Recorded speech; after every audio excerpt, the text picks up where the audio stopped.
সময়ের সাথে সাথে আমরা কিন্তু অনেকটাই পরিবর্তন হয়ে যাই, কারণ একটা সময় আমরা কিন্তু ওই যে ভোরবেলা উঠার অভ্যাসটাই ছেড়ে দিয়েছি। সত্যি কথা বলতে সংসারের নানা কাজকর্ম সমস্ত কিছু মিলেমিশে মাথার মধ্যে হাজারো টেনশন আমার মধ্যে কাজ করছিল। কালকে রাতে এক ফোঁটা আমি ঘুমাতে পারিনি, আর কখন ভোরবেলা উঠবো আর কখন আমার রান্নাঘরের কাজগুলো কমপ্লিট করব। আজকে আসবে আমার বাড়িতে অতিথি, তার মধ্যে আমার অনেক কাজকর্ম। আজকে আবার ছেলের স্কুলে যেতে হবে তাড়াতাড়ি, আবার তাড়াতাড়ি ছুটিও দিয়ে দেবে, সামার ভ্যাকেশন পড়ে যাবে সে কারণে। আবার যাব ডক্টর দেখাতে, মানে সবটা মিলেমিশে আমার অনেকটা কাজ। সেহেতু সারা রাত টেনশানে ঘুমাতে পারিনি, তো ভাবলাম কখন ভোরবেলা উঠবো। So hello everyone, good morning.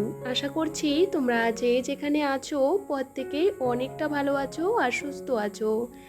আমার আজ আরও একটি নতুন ব্লগে তোমাদের সকলকে জানাই অনেক অনেক ওয়েলকাম আর ভালোবাসা। ভোরবেলা ঘুম থেকে উঠে পড়েছি, উঠেই চলে আসলাম রান্নাঘরে। বাইরের জায়গাটা মোটামুটি ওই যে অল্প অল্প আলো ফুটে যাচ্ছে, বুঝতে পারো 4টার সময় কিন্তু মোটামুটি আলো ফুটে যাচ্ছিল। আর সে কারণে ভাবলাম একদম সকাল সকাল উঠে পড়ি। আর জানো তো এখন যেহেতু ভীষণ পরিমাণে গরম, আর সে কারণে কিন্তু তাড়াতাড়ি উঠে কাজকর্মগুলো করলে অনেকটাই সুবিধা হয়।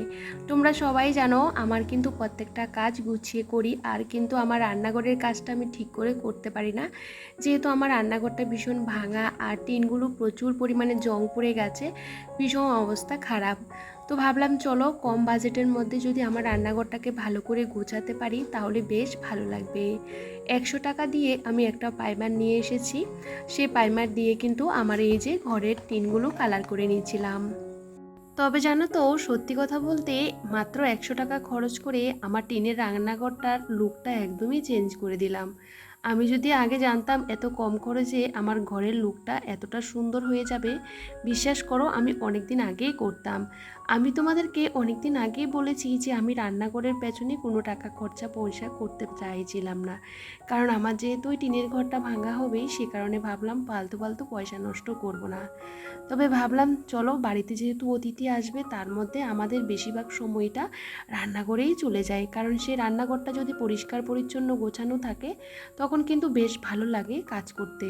তবে জানো তো আমার কিন্তু আজকে অনেকটা পরিশ্রম হয়ে গেছে, যেহেতু এই যে একা হাতে সমস্ত জিনিসপত্রগুলোকে সরিয়ে সরিয়ে আর প্রথমে কিন্তু আমি টিনগুলোকে ভালো করে পরিষ্কার করে নিয়েছিলাম। ওই দিনও কিন্তু টিনগুলো আমি ভালো করে কসবা ঢেলে রোলে রোলে পরিষ্কার করেছি, তারপরও না প্রচুর ধুলো বসে গেছে, তো সেগুলোকে ভালো করে কাপড় দিয়ে মুছে নিয়েছি। আর দেখো বাদ বাকি টিনগুলোর মধ্যেও এভাবে কিন্তু আমি পাইমার করে দিয়েছিলাম। আমি কয়েকদিন আগে কিন্তু ওই যে হাফ করে করেছিলাম রান্নার জায়গাটা, ভেবেছিলাম পাইমার আর করব না, আর সেরকম ছিলও না। তো দেখো আমি কিন্তু এটুকু এটুকু করে করেছি, তবে দেখতে কিন্তু বেশ ভালো লাগছে। তবে চলো আমার পাইমার করা কমপ্লিট হয়ে গেছে, আর রান্নাঘরের অবস্থা দেখেছো ভীষণ বাজে, সমস্ত জিনিসপত্রগুলো এদিক সেদিক, মানে কী যে অবস্থা হয়ে আছে। আর কোথায় থেকে যে কাজকর্ম শুরু করব সেটাই বুঝতে পারছিলাম না। তবে চলো প্রাইমারটা করা আমার কমপ্লিট হয়ে গেছে, তারপরে আমি কিন্তু জিনিসপত্রগুলোকে ভালো করে মোছামুছির কাজটা কমপ্লিট করে নিলাম। আর এদিকে জানো তো আমি যেখানে গ্যাস টেবিল মানে রাখা আর কি, টেবিলটা না হাফ আর কি, আর বাদ বাকিটা আমি এটা সেটা দিয়ে মানে টাইসের টুকরো টুকরো দিয়ে এটাকে সেট করেছি। বিশ্বাস করো আমার অনেকটা সময় লেগে গেছে রান্নাঘরে আমার প্রাইমার করতে, 1-1.5 ঘন্টার সময় লেগে গেছে। এদিকে দেখো একদমই সকাল হয়ে গেছে, আমার ছেলে ঘুমাচ্ছে, আর আমি ভাবছিলাম যে ছেলে ঘুমিয়ে থাকতে থাকতে আমার কাজগুলো কমপ্লিট করতে হবে। যাই হোক আমি একটা প্লাস্টিক নিয়ে এসেছিলাম, তবে প্লাস্টিকটা না সেরকম ভালো কোয়ালিটির না, একদমই কম প্রাইসের মধ্যে। তো সেহেতু আগের যে প্লাস্টিকটা ছিল সেটা নিচে পেতে দিয়েছি যাতে একটু ভারী থাকে আর কি, তো সে কারণে। তবে জানো তো সবসময় চেষ্টা করি নতুন কিছু দিয়ে ঘর সাজাতে, তবে যেটুকু প্রয়োজন হয় সেটুকুই কেনাকাটা করার চেষ্টা করি। তবে জানো তো অল্প অল্প জিনিস দিয়েও কিন্তু খুব সুন্দর করে ঘর সাজানো যায়। আমি তোমাদের সবসময় বলতে চাই যে আমার ভাঙা টিনে রান্নাঘরের জন্য আমি বেশি জিনিস কিনতে চাই না, কারণ আমার অনেক স্বপ্ন অনেক ইচ্ছে আছে রান্নাঘর নিয়ে। তো যাই হোক যেটুকু জিনিসপত্র আছে ওইটুকু দিয়ে কিন্তু আমি রান্নাঘরটাকে সাজাবো। আসলে কি বলতো বন্ধুরা, মন থেকে চাইলে না অনেক কিছুই করা যায়। সত্যি কথা বলতে কাজকর্ম দিয়ে কিন্তু সংসারটাকেই টিকিয়ে রাখা যায়। আর জানো তো নিজের সংসারের কাজগুলো নিজের মতন করে গুছিয়ে রাখাও অনেকটা শান্তি লাগে। যাই হোক, এদিকে কোটো কাটাগুলোকে ভালো করে মুছে জায়গাতে রেখে দিয়েছি। আমি কিন্তু অনেকটা কাজ কিন্তু ক্যামেরা অফে কিন্তু করে নিয়েছি, না হলে কি বলতো, ক্যামেরা নিয়ে কাজ করতে গেলে অনেকটা দেরি হয়ে যায়। রান্নাঘরের কাজ শুরু করলে দেখবে রান্নাঘরের অবস্থা ভীষণ খারাপ হয়ে যায়। আর সে কারণে কিন্তু আমি একটা সাইড করে করে কাজগুলো করছিলাম, কারণ একটা সাইড করে যদি আমরা কাজগুলো গুছিয়ে গুছিয়ে করি তাহলে কিন্তু কাজগুলো অনেকটা তাড়াতাড়ি হয়ে যায়। সমস্ত দিকটা যদি আমরা গোছাতে যাই তাহলে কিন্তু অনেকটাই এলোমেলো হয়ে যায়। তবে যাই হোক, গ্যাসের টেবিলটা ভালো করে গুছিয়ে নিলাম আর কোটো কাটাগুলোকে সাজিয়ে রাখলাম। এখন টেবিলটাকে অন্যভাবে রাখবো, কারণ একই রকমভাবে রাখতে না ভালো লাগে না। আর আমার টেবিলের ঢাকনাটা দেখতে পাচ্ছ ভীষণ বাজে অবস্থা, ভীষণ ছিঁড়ে গেছে আর কি। আর ছিঁড়া জায়গা দিয়ে না জল ঢুকে এই যে টেবিলের মধ্যে পড়ে। তো যাই হোক, অনেক দিন আগেই ভেবেছিলাম যে টেবিলের ঢাকনাটা চেঞ্জ করব। তবে আমি যেহেতু সেরকম বাড়ির থেকে বেরোই না, ওই যে মার্কেট এটা সেটা করিনি না, যাই না, আমার একার পক্ষে সম্ভব হয় না ছেলেকে নিয়ে। তবে এই যে বাড়িতে বর এসেছিলো, তো বরকে বলেছিলাম একটা প্লাস্টিক নিয়ে এসো টেবিল ঢাকনার জন্য। তো এমন একটা প্লাস্টিক নিয়ে এসেছে, ওটাকে কেটে আমি কিন্তু টেবিলে ঢাকনা বানাবো এখন। তো দেখো, এদিকে টেবিলটাকে ঘোরাবো, তার আগে টেবিলের নিচে যত জিনিসপত্র ছিল সবটা কিন্তু আমি গুছিয়ে রেখে দিয়েছি জায়গাতে। আসলে কি বলতো, ঘরের মধ্যে না হিজিবিজি আমি কোনো কিছু রাখতে চাই না, যেটুকু প্রয়োজন ওইটিকে কিন্তু জিনিসপত্র রাখার চেষ্টা করি। তবে যাই হোক, মাঝে মধ্যে ঘরটা একটু চেঞ্জ করলে দেখবে দেখতেও কিন্তু বেশ ভালো লাগে। সবসময় একই রকম থাকলে না দেখতে কিন্তু ভালো লাগে না। তো টেবিলটাকে কিন্তু আমি অন্যভাবে রাখাতে আমার ঘরের না জায়গাটা এখন অনেকটা বড় হয়েছে, দেখতেও কিন্তু বেশ ভালো লাগছিল। আমার রান্নাঘরের না মেঝেটা একদমই সমান না, সে কারণে টেবিলটা একটু অন্যরকম হয়ে আছে। আসলে কি বলতো, বাড়িতে যখন আমরা কাজ করিয়েছিলাম, আইসিসি পিলারগুলো তুলেছিল, তখন না জায়গাগুলো সমস্ত কিছু কাটা হয়েছিল। আর এই সমস্ত জায়গাগুলো আমি কিন্তু হাত দিয়ে বালি সিমেন্ট দিয়ে লেপ দিয়েছিলাম। তো বুঝতে পারো, হাত দিয়ে করলে সেটা তো ভালো একটা ফিনিশিং হয় না, সে কারণে কিন্তু উঁচু নিচু। তো যাই হোক, এখন এই যে পেঁয়াজ রসুন রাখার এই ঝুড়িটা ভালো করে কিন্তু মুছে নিয়েছি আর সুন্দর করে জায়গাতে রেখে দিয়েছি। এই যে দেখতে পাচ্ছ, এখানে জলের ড্রামগুলো আমি রাখি। তবে এতটা উঁচু নিচু ভীষণ অসুবিধা হয়, জলের ড্রামগুলো অনেক সময় পড়ে যায়। তো সে কারণে আমি একটা এই যে টাইলস নিয়ে আসলাম, ঘরের ভিতরে আমার অনেক টাইলস পড়ে আছে, তো সেগুলো দিয়ে এই যে বিছিয়ে বিছিয়ে এগুলো রাখলাম। তবে জানো তো, রাখাতে ভীষণ ভালো লাগছে, তাতে দেখতেও যেরকম ভালো লাগছে, আর টাইলসগুলো তো এমনিই পড়ে থাকবে, তো সে কারণে এভাবে একটু অর্গানাইজ করে রেখেছি। তবে এই যে আমার ভাঙা টিনের রান্নাঘরটাকে মাত্র 100 টাকা দিয়ে এই যে আমি লুকটা একটু চেঞ্জ করে নিলাম। তোমাদের কেমন লাগলো আমাকে একটু বলবে। তবে জানো তো, একজন মধ্যবিত্ত ঘরের বউ হিসাবে আমি সবসময় চাই আমার সংসারটাকে ভালোভাবে সাজিয়ে গুছিয়ে রাখতে। তবে কম বাজেটের মধ্যে যদি আমরা কোনো কিছু করতে পারি ভালো, তার থেকে আনন্দের আর কিছুই হতে পারে না। আমার রান্নাঘরের কাজটা কমপ্লিট করতে করতে আমার অনেকটা সময় লেগে গেছে, প্রায় 3-3.5 ঘন্টা লেগে গেছে। তোমাদের সবটা আমি শেয়ার করতে পারি না, জানো তো, একটু কাজ আমরা শুরু করলে তখন কিন্তু হাজারটা কাজ সামনে আসে। ছেলে এখনও ঘুমাচ্ছে আর আমার অবস্থা ভীষণ খারাপ, যেহেতু ভোরবেলা থেকে কাজ করছিলাম, আর জানো তো ভীষণ গরম লাগছিল, রান্নাঘরের অবস্থা ভীষণ বাজে। তো সেটাকে একটু মানুষের মতো মানুষ করতে পেরেছি, ভীষণ ভালো লাগছে। তবে তোমাদেরকে না সবটা দেখাবো ঘুরিয়ে। তার আগেই চলে আসলাম এই যে এখানে, কারণ আমি এই যে বিছানা চাদরটাও চেঞ্জ করে নিচ্ছিলাম। তোমাদের বললাম না আজকে আমাদের বাড়িতে আসবে অতিথি। অতিথি কে বলো তো, আমার দাদা বৌদি আর দাদার ছেলে আসবে। তো সে কারণে ভাবলাম এই যে আমি যেহেতু বেরিয়ে যাব আর ওরা আসবে সন্ধ্যা 8টার দিকে আমাদের বাড়িতে আসবে, তো আজকে যেহেতু আমি ডক্টর দেখাতে যাব আর এদিকে ছেলেরও স্কুল আছে, তারপরে জানো তো ঘরে বাইরে সমস্ত কাজগুলো সামলাতে সামলাতে অনেকটা দেরি হয়ে যাবে। তার মধ্যে আমি ডক্টরের কাছে যাব হলো দাঁত ফেলতে। তোমাদের আমি বলেছিলাম আমার দাঁতের প্রচণ্ড ব্যথা, ডক্টর আমাকে 5 দিনের ওষুধ দিয়েছে, সেগুলো আমি কিন্তু খাচ্ছিলাম। তো আজকে 5 দিন পেরিয়ে 6 দিন হয়ে গেছে, আজকে আমার যাওয়ার কথা। বুঝতে পারো, দাঁত ফেললে ভীষণ পরিমাণে যন্ত্রণা হবে, সবাই বলে, আমি তো কখনো ফেলিনি, তবে ফেললে বুঝতে পারবো কীরকম লাগে। তো ভাবলাম আমি সুস্থ থাকতে থাকতে আমি এই কাজগুলো গুছিয়ে নিই, কারণ দাঁত তোলার পর না আমার আর পক্ষে সম্ভব হবে না এই যে সমস্ত কাজকর্মগুলো করার। তবে চেষ্টা করি কিছুটা কাজ এগিয়ে রাখতে। এই যে বিছানা চাদরগুলো চেঞ্জ করে নিলাম আর সেগুলো ভিজিয়ে রেখেছি। এখন ঘরের জিনিসপত্রগুলোকে ভালো করে মোছামুছি করে ঘরটাকে ক্লিন করে নেব। ভেবেছিলাম আগে একবার নিজে ফ্রেশ হয়ে যাব, তবে ভাবলাম না, আগে এই যে কাজকর্মগুলো সেরে নিই, কারণ বাসি আসি সমস্ত কাজগুলো রয়ে গেছে। তো দেখো, কাজগুলো করতে করতেও না অনেকটা সময় লাগে। আমি সবসময় কিন্তু কাজগুলো সবসময় স্পিডে করার চেষ্টা করি, তারপরও দেখবে গুছিয়ে কাজ করতে গেলে একটু তো সময়ের দরকার হয়, তাই না? তো ঘরের বিছানা চাদরটা চেঞ্জ করে নিয়েছি, আর এখন এই যে ঘর দুয়ারগুলোকে ভালো করে মুছে নেব। আসলে ছেলে ঘুমাচ্ছে, আর সেজন্য কিন্তু আমার কাজগুলো করতে অনেকটাই সুবিধা হচ্ছিল। জানো তো বন্ধুরা, একা হাতে সংসার সামলাতে গেলে অনেকটা কষ্ট করতে হয়, না হলে দেখবে কোনো কিছু আমরা করতে পারি না, জানো তো। সে কারণে চেষ্টা করি একটু বুদ্ধি খাটিয়ে সংসারের কাজগুলো করতে। আর এখন এই যে আমি কিন্তু ঘরটাকে আস্তে আস্তে গুছিয়ে নিচ্ছিলাম। ছেলে যেহেতু ওই ঘরে ঘুমাচ্ছিল, আর ওই ঘরে বিছানা টিছানাগুলো পরে তুলবো। আসলে ও ঘুমালে আমার কাজ করতে অনেকটা সুবিধা হবে। আর ওর যেহেতু স্কুল 8টা আর ছুটি দেবে 9:30, তার আগে আমার কিন্তু অনেক কাজই হয়ে যাবে।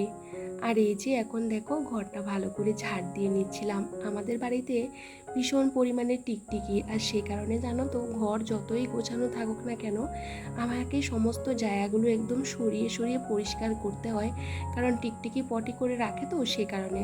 তো আমি সবসময় চেষ্টা করি, যেহেতু বাচ্চা আছে বুঝতে পারো, সমস্ত জায়গাটা ক্লিন রাখার, তাতে আমারও ভালো লাগে। তো যাই হোক, এদিকে দেখো ঘরটা ভালো করে গুছিয়ে নিয়েছি। এখন দেখো ঘরটা ভালো করে ঝাড় দিয়ে নিচ্ছিলাম। সত্যি কথা বলতে সকালে কাজ করতে ভীষণ ভালো লাগে। সকালের পরিবেশটা থাকে একদমই শান্ত, আর এই শান্ত মাইন্ডে কাজ করতে বেশ ভালো লাগে।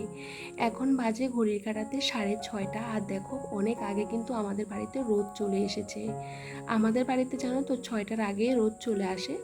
তবে এই যে সকালের রোদটা না বেশ গায়ে লাগছিল, বিশ্বাস করো, ভীষণ মাথা যন্ত্রণা করছিল, আর সাথে না ভীষণ গরম লাগছিল। তো দেখো, আমি ভীষণ তাড়াহুড়ো করে কাজগুলো করছিলাম। ছেলে যেহেতু ঘুমাচ্ছিল ওই ঘরে, আস্তে আস্তে ঘরটাও ভালো করে ঝাড় দিয়ে নিয়েছি। আর এখন বাইরের জায়গাটা ভালো করে ঝাড় দিয়ে নেব। কারণ কি বলতো, বাইরের জায়গাটা সকাল থেকে এখনও ঝাড় দেওয়া হয়নি। যেহেতু রান্নাঘরে ঢুকে গেছি, বুঝতে পারো রান্নাঘরের কাজকর্মগুলো সামলাতে আমার অনেকটা সময় লেগেছে। এখন এই যে বাইরের জায়গাটা ভালো করে ঝাড় দিয়ে নেব। তোমাদের আমি বলেছিলাম অনেক ভিডিওতেই যে বাইরের জায়গাটা ভালো করে পরিষ্কার করেছিলাম। আমার বাড়িতে ভীষণ পরিমাণে ঘাস হয়ে যায়, সে কারণে 2 দিন ছাড়া ছাড়া পরিষ্কার করতে হয়। তবে জানো তো, কয়েক বছর আগে ঘাস মারার ওষুধ এনেছিলাম। আমাদের বাড়িতে ভীষণ ঘাস হয়, সে কারণে ঘাস মারার ওষুধ দিতাম।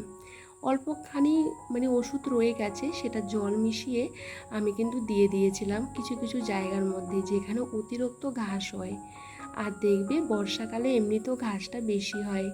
তবে জানো তো, ঘাস পরিষ্কার করার পর 2 দিন পর পর আবারও উঠে যায়। তবে যেটুকু পারি সবসময় ঘরে বাইরে সমস্ত জায়গাটা পরিষ্কার রাখার। যাই হোক, এখন এই যে বাইরের জায়গাটা ভালো করে ঝাড় দিয়ে নিয়েছিলাম।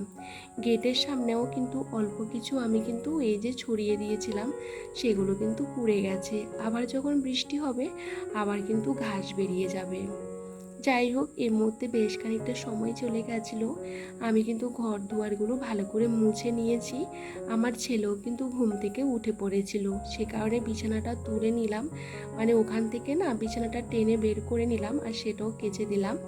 আসলে কি বলতো, সমস্ত ঘরের বিছানা চাদরগুলো না আমি একসাথে চেঞ্জ করে নিই, কারণ একটা একটা করে চেঞ্জ করতে গেলে অনেকটা সময় লাগে। তো যাই হোক, সমস্ত কাঁচা ধোয়াগুলো করে নিলাম। আর কাঁচা ধোয়া করলে না বাথরুমটা একটু নোংরা হয়ে যায়, সেটাও কিন্তু ভালো করে পরিষ্কার করে নিলাম। আর এখন যাব পুজো করতে, আর ভীষণ তাড়াহুড়ো করে কিন্তু কাজগুলো করলাম। একটা বাচ্চা থাকলে, একটা বাচ্চাকে নিয়ে সংসারের কাজগুলো করতে গেলে অনেকটাই কষ্ট হয়। তবে চেষ্টা করি বাচ্চা ঘুমিয়ে থাকতে থাকতে যতটুকু কাজ এগিয়ে নেওয়া যায়। এদিকে পুজো করে চলে আসলাম রান্নাঘরে, আর ছেলের জন্য বানালাম ম্যাগি। ওটা খাইয়ে ওকে স্কুলে দিয়ে আসলাম। আর এখন বাজে 8:30। আসলে কি বলতো, ছেলের স্কুল শুরু হয় 8টা থেকে। ওকে ঢুকিয়ে দিয়ে আমি তাড়াহুড়ো করে বাড়ি আসলাম। এসে রান্নাঘরে ঢুকে পড়লাম, আর আজকে রান্না করব খিচুড়ি, আর ছেলের জন্য মাছ ভাজি আর ডাল করব। আমার যেহেতু আজকে দাঁতটা তোলা হবে, সেহেতু নরম খাবার খেতে হবে, তো ভাবলাম আগে থাকতে আমার জন্য একটু খিচুড়ি বানিয়ে নিই। আর আমার ছেলে কিন্তু খিচুড়ি খেতে একদমই পছন্দ করে না, তারপরও ভাবলাম সকালবেলা ওকে একটু খাওয়াবো। যাই হোক, এদিকে ডাল সেদ্ধ আর খিচুড়িটা আমি কিন্তু কড়াইতে বসিয়ে দিয়েছি। আর জানো তো, কড়াইতে ডালটা রান্না করলে না বেশ ভালো লাগে। আগে কিন্তু আমি প্রেসার কুকারে রান্না করতাম, কিন্তু ততটা না খেতে ভালো লাগে না, আর আমার ছেলেও কিন্তু এখন খেতে চায় না, সে কারণে ওই যে কড়াইতে করা। যাই হোক, সকালবেলা তো ছেলেকে নিয়ে অনেকটা দৌড়াদৌড়ি করতে হয়েছে, সে কারণে এই ঘরের বিছানাটা না পাতা হয়নি, এমনি চাদরটা বের করে কেচে দিয়েছিলাম। তো ভাবলাম চলো ওইদিকে রান্না হতে হতে আমি এদিকে ঘরটাকে গুছিয়ে নিই, কারণ আমার ছেলেকে কিন্তু স্কুল থেকে আনতে যেতে হবে। মানে 8:30টার সময় বাড়ি এসেছি, আবার 9:10-এ আমাকে আবার বাড়ি থেকে বেরোতে হবে, কারণ ছেলের স্কুল ছুটি হবে 9:30। বুঝতে পারো আমার না অবস্থা ভীষণ খারাপ। আমি না এমনিতেও প্রচুর পরিমাণে ঘামাই, তার মধ্যে এই যে গরমকালে না আরও ভীষণ কষ্ট হয়, কারণ এত পরিমাণে বাইরে রোদ্দুর কী আর বলবো। কিন্তু কিছু করার নেই, একা সংসারে ঘরে বাইরে সমস্ত কাজগুলোই সামলাতে হবে। যাই হোক, এই ঘরে বিছানা চাদরটাও কিন্তু চেঞ্জ করে নিলাম। আর এখন এই যে খুব সুন্দর করে যে জিনিসগুলো সবসময় যেই জায়গাতে রাখি সেখানে কিন্তু রেখে দিলাম। যাই হোক, দেখবে সমস্ত কাজগুলো যদি সময়ের অনেকটা আগে হয়ে যায় তখন বেশ ভালো লাগে। তো খিচুড়িটা আমি কিন্তু আমার জন্য রাতের জন্য করে নিচ্ছিলাম, কারণ আমি না এখন খিচুড়িটা খেয়ে নেব, রাতে আবার খাবো, কারণ যখন দাঁত তোলা হবে তখন তো আর খাওয়া যাবে না। তবে রাতে না অনেকটা সময় পেরিয়ে যাবে, তখন খেতে পারবো। তো সে কারণে খিচুড়িটা একটু বেশি করে নিচ্ছিলাম।